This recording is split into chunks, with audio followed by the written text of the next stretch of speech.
vie meilleure, la jeunesse africaine se sacrifie dans les mers. Nous nous demandons pourquoi cela. Quelles sont les causes réelles de cet acte? Quelles sont les raisons qui poussent ces jeunes gens assez forts, courageux, intelligents et souvent pétris de talent à la recherche d'un avenir meilleur? Bonjour amis téléspectateurs. Pour essayer de comprendre ce phénomène et apporter des solutions, le thème de notre débat du jour est la jeunesse africaine face aux défis de l'immigration clandestine. Et pour ce premier numéro, nous avons la présence de deux invités qui se prononceront sur ce sujet. À ma gauche, nous avons M. Trabi et à ma droite, nous avons Mme Yao. Bienvenue à vous sur notre plateau. Merci beaucoup. Merci. Avant d'entrer dans le vif du sujet, suivons ce micro-trottoir.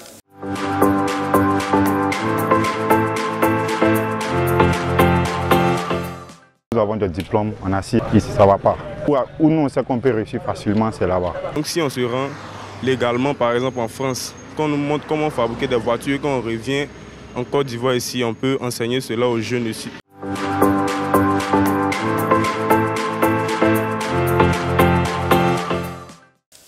Alors Trabi, que pensez-vous de ce micro-trottoir?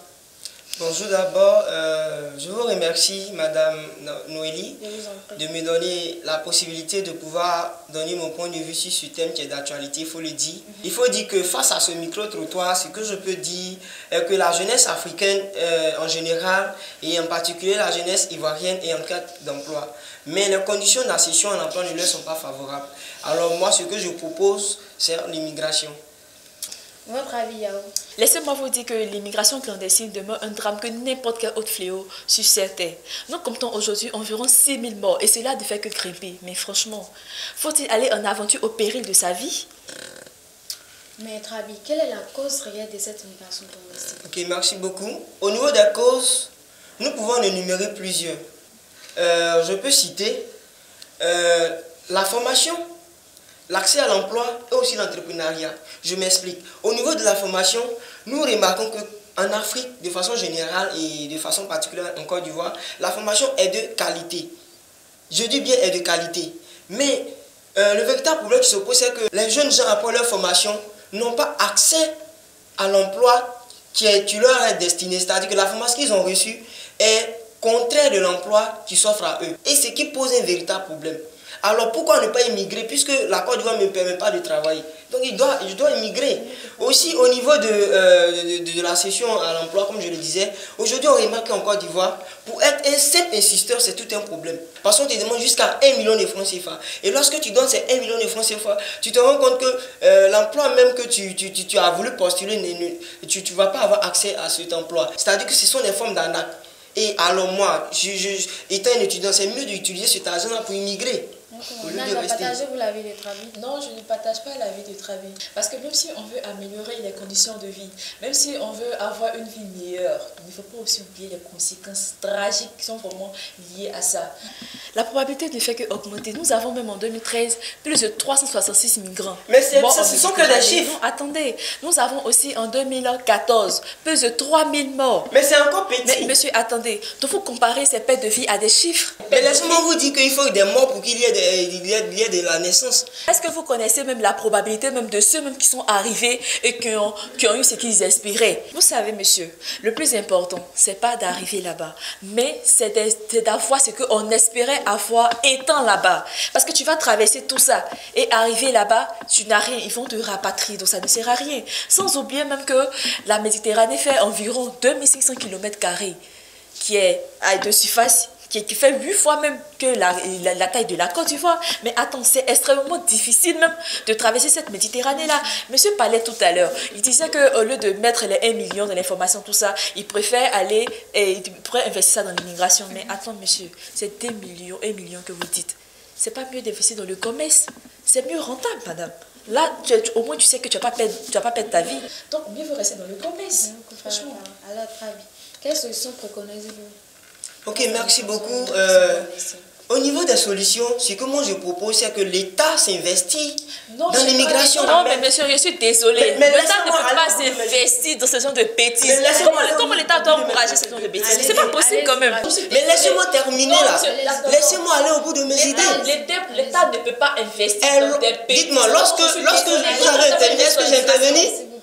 Ok, merci beaucoup.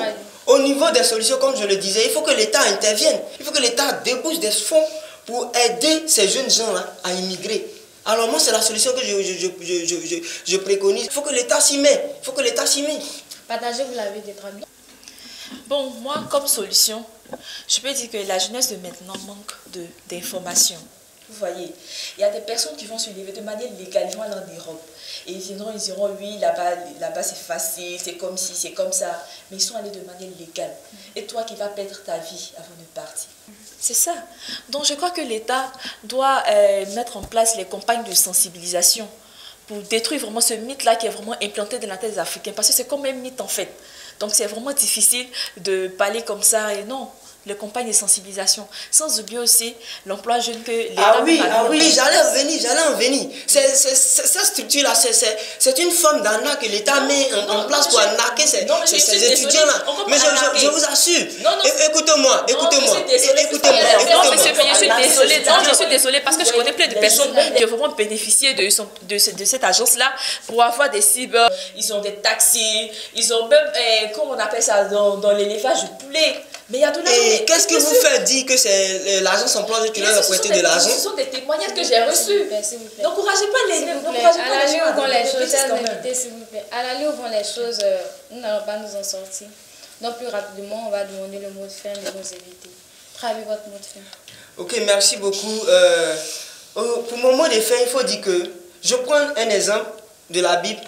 Lorsque le peuple d'Israël quittait l'Égypte pour aller à la terre promise, ce n'est pas tous qui sont arrivés. Il y a eu des morts. Alors il faut des sacrifices. Il faut que des jeunes tentent. Il faut qu'ils tentent afin qu'ils puissent réussir. Alors moi, je reste toujours sur ma position. Il faut que les jeunes gens en Afrique migrent pour avoir un bon avenir dans le futur.